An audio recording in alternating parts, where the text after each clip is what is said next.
이제 영상을 이제 이어서 찍을 건데요. 아까 이 영상이 이제 들어갔어야 했는데, 제가 이제 너무 흥분하다 보니까 이 영상을 집어넣지 못했습니다.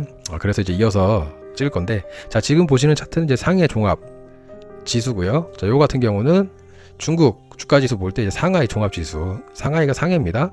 자, 중국 본토 시장의 가장 대표적인 지수입니다. 자, 사이트는 이제 investing.com에서 검색하시면 나오고요.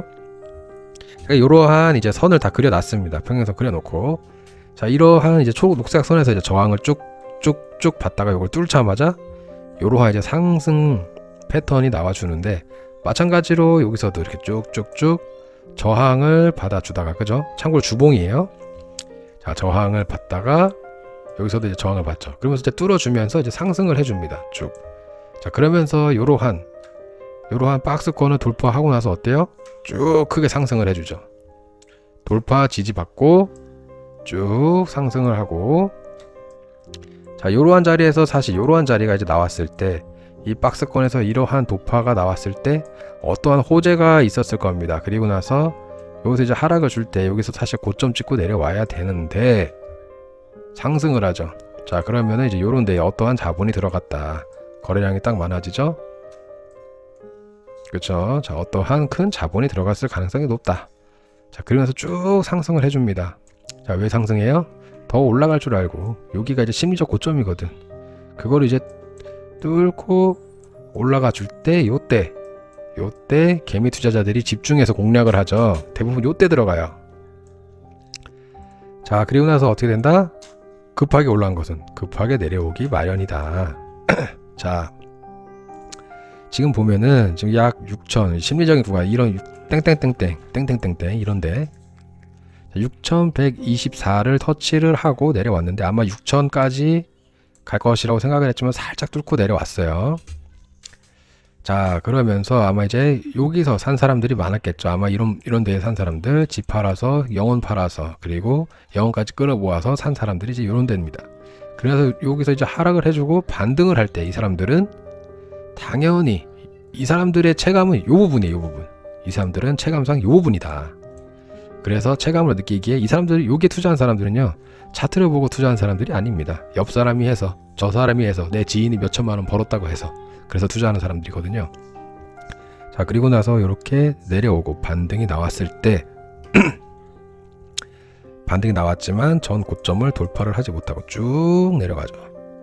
자, 그러면서 이제 마음속으로 아닐 거야, 제발 아닐 거야 이렇게 외치지만, 여기서 이제 반등이 나와줍니다. 기회의 반등. 자, 물타기 들어갑시다. 그러면서 이제 물타기를 이런 자리에서 들어갑니다. 쭉 하락을 해주죠. 이 사람들 계속 이렇게 물려 있는 거예요. 그리고 나서 이제 여기서 다시 한번 올라가나 싶더니 전혀 올라가 주질 않죠. 그죠? 전혀 올라가 주질 않아.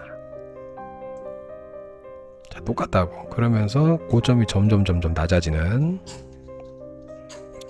이러한 상황이 나와준다. 그러면서 전혀 올라가 주질 않는다. 그럼 이 사람들은 어때요? 여기에서 좀 계속 외쳐서 나 구해줘 외치고 있겠죠. 자, 잔인하게도 이렇게 쭉 가요. 이런 식으로. 그리고 나서 자, 여기를 뚫어주지 못하고 여기도 이제 마지막에 또 다 줄 것처럼 가지만, 이 사람들이 물타기하고 쭉쭉쭉 하면서 이러면서 이제 사람들이 학습을 하기 시작을 하거든요. 아, 이 선까지는 닿아준다. 요 부분에서 이 선까지 닿아줄 거라고 생각을 했지만 닿아주지 않습니다. 또 잔인하게 멘탈 한번 흔들어줘요. 그리고 나서 여기서부터 또 다시 쭉 요 부분에서 아마 멘탈이 엄청나게 갈렸을 겁니다. 저 부분에서 전혀 가능성이 없겠고 다 죽은 것 마냥. 그리고 나서 다시 한번 뚫어주고 또 상승을 해주죠. 그런데 어때요? 여기까진 가주지 못한다. 거품이 꼈지만. 자, 요때 이제 시기를 보면은, 자, 2008년도에요. 2008년도에 무슨 일이 있었냐? 베이징 올림픽이 있었습니다. 그날 이제 우리 한국 같은 경우 야구로 그때 흥행을 했던 그 시기예요. 저도 그때 이제 맥주를 마시면서 친구들하고 집에서 야구 경기를 본 기억이 납니다. 자, 이제 요때 이제 중국이 확 죽은 이유가 이제 크게 네 가지 정도가 되는데, 하나는 이제 글로벌 금융위기. 자, 글로벌 금융위기가 뭐냐면은 자, 미국의 이제 서브프라임 모기지 부실로, 아까 제가 말씀드린 자, 요 부분이죠. 우리도 2008년도. 자, 그때 제가 이제 말씀드렸던 게 뭐죠? 자, 리먼 브라더스 파산, 리먼 브라더스 사태다. 자, 중국 같은 경우는 이제 세계 공장으로서 이제 수출 의존도가 굉장히 높은 나라 중 하나입니다. 근데 이제 미국과 유럽에서 이제 소비 시장이 금융 위기로 인해서 이제 얼어붙자마자 중국 기업들의 수출길이 막히고 실적이 이제 곤두박질 치겠죠. 그러니까 수출이 안 되는 거야. 아까 제가 말했죠. 전 영상에서 대만에서 전쟁이 나면은 우리의 수출 길이 막힌다. 그죠? 자, 일단 첫 번째. 자, 그러면서 이제 중국을 비롯한 신흥국 시장에서 자금을 대거 회수해 안전자산 달러로 도망쳤습니다. 자, 신흥국, 우리나라도 신흥국이에요. 그러면서 이제 저도 지금은 제가 계속 전 영상에도 말했지만 금이 대안이 아니다 말씀을 드렸어요. 금도 하락할 거다라고 말씀을 드렸습니다. 자, 사실 이런 제가 말씀드렸죠. 이렇게 가파르게 올라간 것은 가파르게 내려오기 마련이다. 당시에 중국 같은 경우 묻지마 투자 열풍이 일어났었습니다. 자, 우리나라는 지금 비슷한 상황이죠. 물어볼 필요가 없이 투자해라 뭐 약간 지금 이런 느낌이잖아. 자, 이러한 경우 문제가 무엇이냐.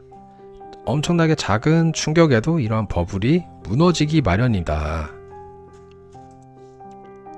그래서 이제 2007년 그때 주식 부동산 초과열에 따른 이제 버블 붕괴다.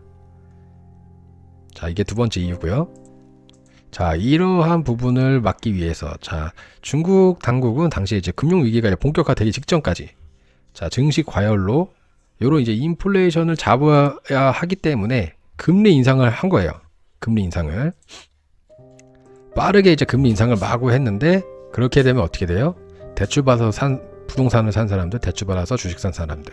그러니까 이러한 사람들이 금리가 이제 올라가니까 다 내던지겠죠. 내던지고 집도 던지고 그러면서 이제 폭망을 하게 됩니다. 제가 말씀드렸죠? 자, 인플레이션에 대한 금리 인상. 자, 그리고 이제 마지막으로 당시에 비유통주, 그러니까 정부나 국유 기업이 이제 보유해서 거래가 이제 불가능했던 주식들이 매물로 나올 수 있다는 소식이 전해졌었습니다. 그러면서 이제 시장에 주식이 폭포수처럼 쏟아져서 이제 가치가 떨어질 것이다 라는 그런 심리가 극에 달하면서 이제 패닉셀이 이어지는 거죠. 자, 그러면서 이제 증시가 이제 1600선까지 추락하면서 경제 붕괴가 이제 고조되자 이제 중국 정부 같은 경우는 2008년 11월에 대규모 경기 부양책을 이제 발표를 합니다. 당시 이제 중국 같은 경우는 이제 GDP 13%에 달하는 한화 약 800조 원 이상을 이제 인프라 건설에 이제 쏟아붓는 초강수를 뒀고 이 돈이 이제 시장이 풀리면서 증시는 이제 비로소 바닥 다지죠. 여기서 이 바닥을 다지면서 다시 반등에 이제 성공을 해주죠. 자, 우리나라 같은 경우는 지금 그것보다 엄청난 최악의 조건에 속해 있다. 자, 인플레이션 잡지도 못했고 대만 전쟁이 나면서 우리나라 수출길이 막힐 가능성이 높습니다. 그렇게 되면은 어쩔 수 없이 금리 인상을 할 수밖에 없어요. 그때 빠바방 하면서 확 무너질 가능성이 아주 매우 높고 심지어 한반도에서 전쟁이 나면 그냥 끝입니다. 이 초록색이 뚫려서 내려갈 수도 있어요. 이제 우리나라 같은 경우도 이러한 상황을 이제 극복할 수 있도록 다들 이제 정신을 무장을 하셔야 한다. 그걸 이제 보여드리고 싶었습니다. 자, 오늘 영상은 여기까지고요. 제 영상 시청해주셔서 감사합니다.